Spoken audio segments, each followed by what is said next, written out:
शैलेंद्र मिश्र के साथ Neeraj Singh, DD news Delhi. तो मुद्दा कोई भी हो, लेकिन संसद में गतिरोध लगातार बना हुआ है और इसकी वजह से आम लोगों के हित के मुद्दे संसद में नहीं उठ पा रहे हैं। क्या है ये पूरा मामला, इस विषय पे हम आज फिर से चर्चा कर रहे हैं। इससे जुड़ा है आज का हमारा विशेष संसद, सोरोस और संग्राम, क्योंकि लगातार संसद में संग्राम मचा हुआ है और सोरोस का भी मुद्दा छाया हुआ है। इस विषय पे बात करने के लिए तीन खास मेहमान हमारे साथ इस वक्त मौजूद हैं। उनका परिचय आपसे कराते हैं। राकेश त्रिपाठी जी, प्रवक्ता भारतीय जनता पार्टी। इसके अलावा मोहम्मद आसिफ हैं, जो कि नेता है कांग्रेस के। स्टूडियो में मेरे साथ मौजूद हैं वरिष्ठ पत्रकार प्रफुल्ल केतकर जी। आप तीनों का बहुत बहुत स्वागत है। आसिफ जी, शुरुआत आपसे ही, क्योंकि बीजेपी सीधे तौर पर आरोप लगा रही है कि क्योंकि कांग्रेस, सोनिया गांधी और राहुल गांधी लगातार घिर रहे हैं देश विरोधी गतिविधियों के मामले को लेकर, इसलिए ध्यान भटकाने के लिए सभापति के खिलाफ आप लोग अविश्वास प्रस्ताव लेकर आए हैं। ये तो गलत है। कांग्रेस पार्टी, राहुल गांधी जी, तमाम कांग्रेस के नेता गुलाब का फूल और प्रतीक चिन्ह का तिरंगा देकर कह रहे हैं आप संसद चलाइए। आप सरकार के नुमाइंदों से अपील कर रहे हैं, सरकार से अपील कर रहे हैं, चर्चा होनी चाहिए। भारतीय जनता पार्टी अडानी का नाम आते ही चर्चा से क्यों भागती है? क्यों नरेंद्र मोदी जी लपेटे में आते हैं? इसको बचाने के लिए पूरी भारतीय जनता पार्टी, एक एक लोग नए नए चीजें लेके आते, संसद नहीं चलने देते।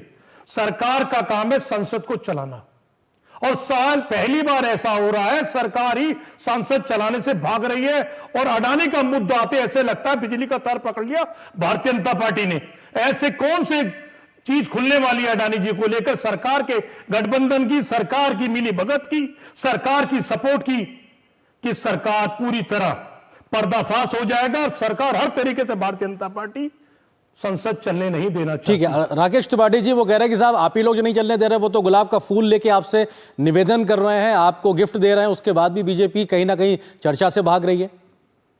देखिए, संसद को हम लोकतंत्र में मंदिर के तौर पर देखते हैं और शीतकालीन सत्र बहुत महत्वपूर्ण है। पूरे देश भर की निगाह होती है कि हमारे किन मुद्दों पर संसद में चर्चा हो रही है, कौन से कानून बनाए जा रहे हैं, क्या संशोधन हो रहे हैं।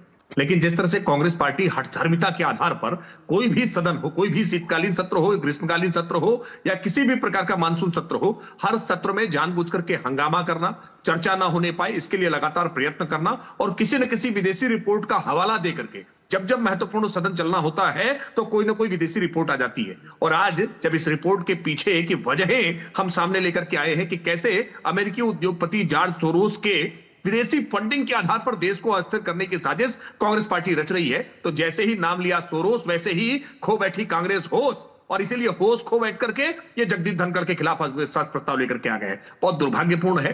जगदीप धनखड़ जी एक बहुत ही सामान्य परिवार से, किसान परिवार से निकल करके और देश के इस उच्च पद तक, सभापति तक पहुंचे हैं। ये बात इनको रास नहीं आ रही है और इसीलिए जिस तरह से अविश्वास प्रस्ताव लेकर के आए हैं, ये औंधे मुंह गिरने वाला है। ये कांग्रेस पार्टी की हताशा को दिखा रहा है कि कांग्रेस पार्टी आज मुद्दों के आधार पर बात नहीं कर सकती है, इसलिए जानबूझ करके कैसे संसद को बाधित किया जाए और उसके बाद ड्रामा करने का काम कर रहे हैं। ये गुलाब का फूल, तिरंगा लेकर के ड्रामा करने का काम कर रहे हैं। ठीक वैसे ही जैसे नफरती बोल रोज कांग्रेस पार्टी के नेताओं की तरफ से बोले जाते हैं, लेकिन राहुल गांधी रोज कहते हैं कि हम मोहब्बत की दुकान चला रहे हैं। ठीक है प्रफुल्ल केतकर जी, प्रोडक्ट नफरत के बीच। ठीक है प्रफुल्ल केतकर जी, समस्या यह है कि मेरा मुद्दा, तेरा मुद्दा, तुम्हारा मुद्दा, मेरा मुद्दा, इस सबके बीच में संसद लगातार ठप है। पूरा सत्र देख लीजिए, कहां विधायी कामकाज हो पा रहा है। जनता का तो एक तरीके से सीधे तौर पर अहित हो ही रहा है। आर्येंद्र, मुझे लगता है कि बड़ा मुद्दा जो है वो अडानी या सोरोस नहीं है।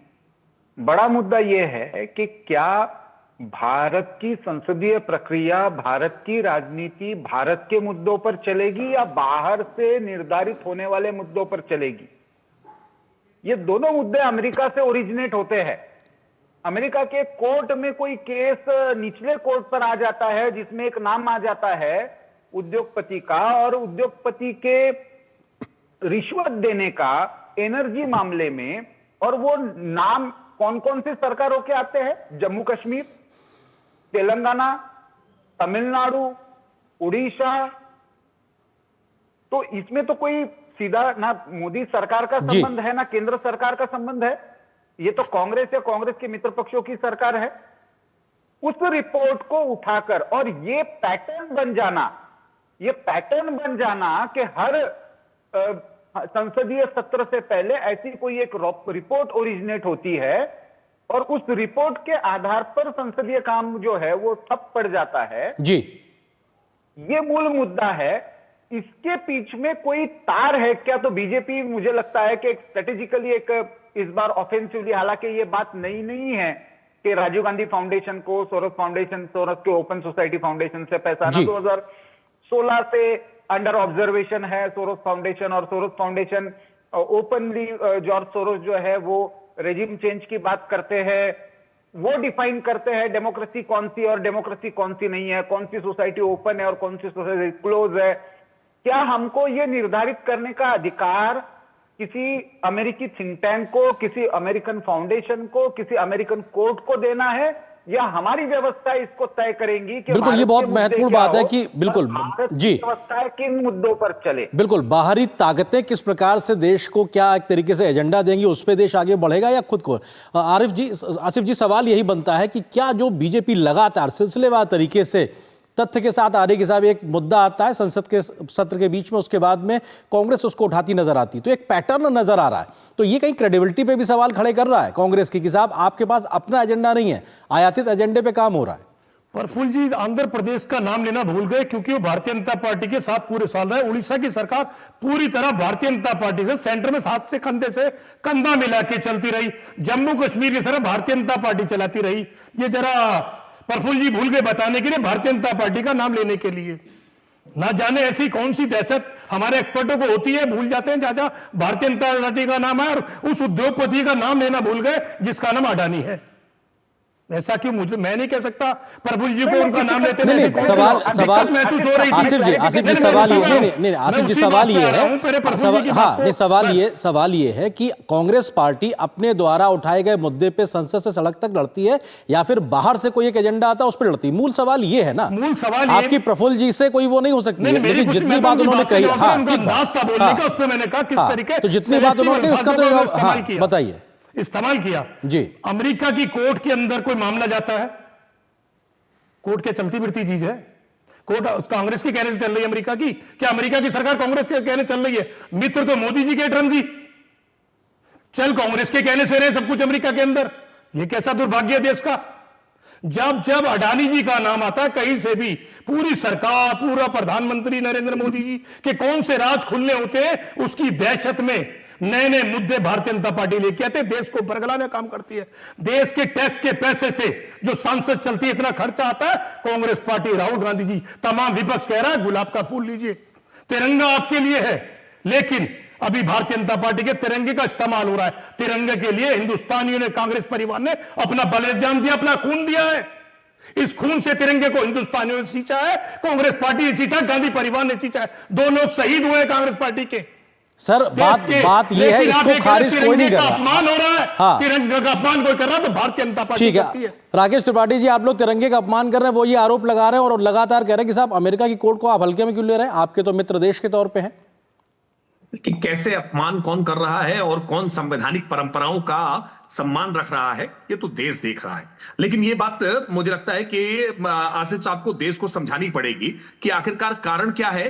राफेल करते करते राहुल फेल हो गए, अब उसके बाद ये अडानी लेकर के आए हैं। ये कौन इनके विदेशी मित्र हैं जो इनको नए नए एजेंडे पकड़ाते हैं, उन एजेंडे को लेकर के आते हैं, और इनका जो इंडिया ब्लॉक जिसको बताते हैं ना, ये गठबंधन इनका, वो गठबंधन इनके साथ खड़ा नहीं है। आज समाजवादी पार्टी के सांसदों को मैं सुन रहा था सदन से कि वो कह रहे हैं हमारा अडानी के मुद्दे से कोई सरोकार नहीं है, लेकिन कांग्रेस पार्टी न जाने क्यों बार बार इसको उठाने का प्रयास कर रही है।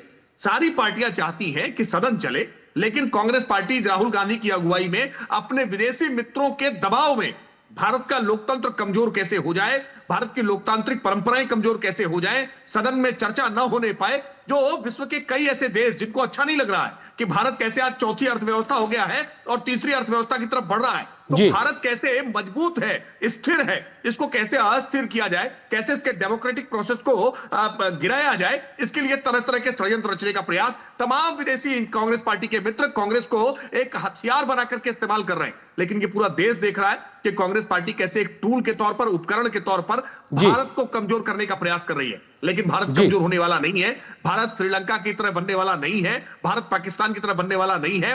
भारत सशक्ति के साथ 2047 में हम विकसित भारत बनाने के जिस संकल्प के साथ चल रहे हैं, हम उस पर आगे बढ़ेंगे। आप कितना भी हल्ला करें, हंगामा करें। और यह अविश्वास प्रस्ताव तो मोदी जी के खिलाफ भी लेकर आए थे। क्या हुआ था उस अविश्वास प्रस्ताव का? आपके ऊपर जनता का विश्वास बचा नहीं है, आप अविश्वास प्रस्ताव लेकर के आते हैं उपराष्ट्रपति के खिलाफ। आप इस तरह से लोकतांत्रिक मर्यादाओं का, परंपराओं का गला घोटने का जो प्रयास कर रहे हैं, यह सफल होने वाला नहीं है। देश आपकी सच्चाई को जान रहा है। जॉर्ज सोरोस के कठपुतली बने हुए राहुल गांधी को देश पहचान रहा है। प्रफुल्ल जी, समाधान निकलेगा कैसे? क्योंकि जनता के हित से जुड़े मुद्दों पे बात नहीं हो रही, संवाद नहीं हो रहे, विधायी कामकाज हो नहीं पा रहा, जनता का पैसा भी बर्बाद हो रहा है। दोनों तरफ के लोग कह रहे हैं कि साहब सदन चलना चाहिए, बावजूद गतिरोध बना हुआ है। समाधान कैसे निकलेगा? नहीं, मुझे ऐसा लगता है कि जब लोकसभा अध्यक्ष ने बैठक बुलाई थी और ये तय हुआ था कि संविधान के 75 वर्ष के ऊपर संविधान के विषय को लेकर चर्चा होगी, और मुझे लगा कि एक कंसेंसस बन गया है, सबको लग रहा था कि इसके आधार पर एक चर्चा का माहौल आगे बढ़ेगा। लेकिन क्योंकि फिर से मैं कह रहा हूं, मुझे किसी का भी नाम लेने में कोई ऐतराज नहीं है। सवाल यह है कि क्या हम विदेश की कोई भी रिपोर्ट या कोई भी कोड, और आसिफ साहब शायद भूल गए, मतलब मैं सिर्फ क्लैरिटी के लिए कह रहा हूं कि अभी भी सरकार जो है वो वहां पे डेमोक्रेटिक पार्टी की, और बाइडेन, शायद राहुल गांधी भूल जाते हो अपने भाषणों में, और उनको भी लग रहा हो कि ट्रंप एडमिनिस्ट्रेशन आ गया, लेकिन एडमिनिस्ट्रेशन अभी भी बाइडेन का है। तो और वहां पे केसेस लगाने वाले, हम किसी का भी नाम लेते हुए, और मूल मुद्दा यह है जी, हमारा संविधान और हमारे कोड्स के आधार पर हमारी व्यवस्थाएं चलेगी या बाहरी चलेगी। तो अमेरिकी कॉन्स्टिट्यूशन और अमेरिकी कोड फॉलो कर ले, हम क्यों ये करें? और जब ये सारे घटनाक्रम हो रहा था और जिस संबंध में केस आए थे, वहां पे तो वाईएस राजशेखर रेड्डी की गवर्नमेंट थी। आंध्र में भी नाम आया है कि बहुत सारे कॉन्ट्रैक्ट तो कांग्रेस गवर्नमेंट के समय अडानी जी को मिले, अंबानी को मिले, टाटा को मिले, सबको मिले हैं।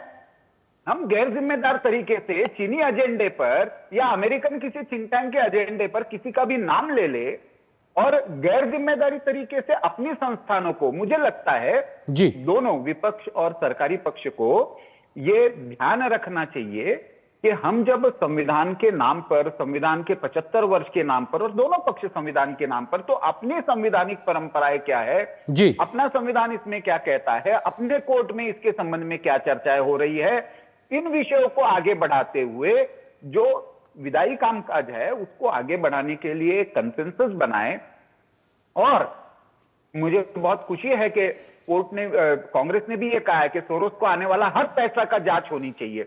बिल्कुल हर फाउंडेशन को, हर इंडिविजुअल को जो पैसा आया है और जिस माध्यम से आया है, क्योंकि एक व्यक्ति ओपनली ये कह रहा है कि my war is to bring back so called quote unquote democracy in India. कोई भी कौन है ये तय करेगा कि बांग्लादेश में मैं डेमोक्रेसी लाऊंगा, ब्रिटेन में डेमोक्रेसी लाऊंगा, भारत में डेमोक्रेसी लाऊंगा। तुम होते कौन हो भाई? भारत के लोग तय करेंगे। बिल्कुल, ये भारत तय करेगा, भारत के लोग तय करेंगे। बिल्कुल, ये बिल्कुल महत्वपूर्ण बात है आसिफ जी, क्योंकि महत्वपूर्ण चीज ये भी है कि आप लगातार, मतलब कांग्रेस लगातार अदानी के मुद्दे पर चर्चा की बात कर रहे हैं, आप भी लगातार अदानी के मसले को कह रहे हैं। आपके अपने इंडी गठबंधन के सहयोगी उस पर आपके साथ खड़े नजर नहीं आ रहे हैं शुरू से, और अब तो बहुत ज्यादा खुलकर वोकल हो रहे हैं और कह रहे हैं कि साहब हम इस मसले पर साथ नहीं, सदन चलना चाहिए।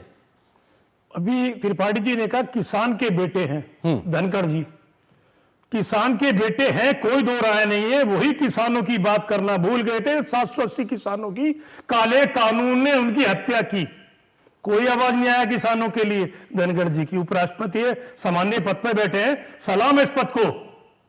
कहां चली गई थी आवाज जब किसानों के ऊपर गोली बरसाई जा रही थी? अभी पानी की बौछार ठंड के अंदर किस तरीके से हो रही थी, किसान के बेटे की आवाज कहां दब गई थी? क्या भारतीय जनता पार्टी नरेंद्र मोदी जी के नीचे वो आवाज बिल्कुल दब गई? अगर मैं आवाज लगाऊंगा किसानों की, अपने भाइयों की, ऐसा ना हो मेरे साथ कुछ हो जाए, कोई कानूनी कार्रवाई मुझ पर ना हो जाए, सरकार कहीं मेरे खिलाफ कुछ ऐसी रात ना कर दे।